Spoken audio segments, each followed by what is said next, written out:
খাগড়াছড়ির পানছড়ি উপজেলায় বাণিজ্যিকভাবে সূর্যমুখী ফুলের আবাদ করছেন কৃষকরা।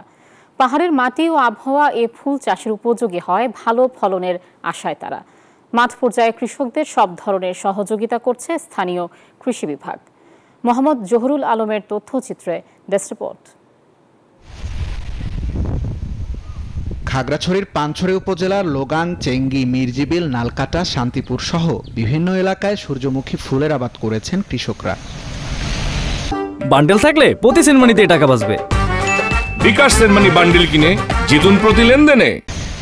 কৃষি কর্মকর্তাদের পরামর্শে এ ফুলের চাষ করেছেন দুর্বাদল চাকমা। বীজের মান ভালো হওয়ায় আশানুরূপ উৎপাদনের আশা করছেন তিনি। তো আমি এখানে গত বছরও চাষ করছি আর এবছরও চাষ করা হয়েছে। তো মোটামুটি এই চাষ করলে একটু ভালো দামও, মানে সরিষার ঠাল থেকে এই সূর্যমুখী ফুলের ঠালে প্রায় 100 টাকা উপরে বিক্রি হয়।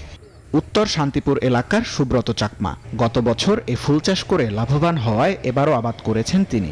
আমি কৃষি অফিস থেকে বীজ পাইয়া গতবারেও করছি, এবারে 60 শতক জায়গা ফুল বাগান করছি। আশা করি এবারে বেশি লাভবান হব গতবার থেকে। এ ফুলের সৌন্দর্য উপভোগে দূর দূরান্ত থেকে আসছেন দর্শনার্থীরা। সংশ্লিষ্টরা বলছেন, পাহাড়ে এ ফুল চাষ প্রসারের লক্ষ্যে বিনামূল্যে কৃষকদের মাঝে সার ও বীজ সরবরাহ করা হচ্ছে। আর এতে বেশ আগ্রহী হয়ে উঠেছেন কৃষকরা। আগামীতে আরও বেশি জমিতে এ ফুল চাষ করবেন কৃষকরা। আমন ধান কাটার পর থেকে বড় ধান লাগানোর আগ পর্যন্ত 2 থেকে 2.5 মাস সময় জমি পতিত থাকে।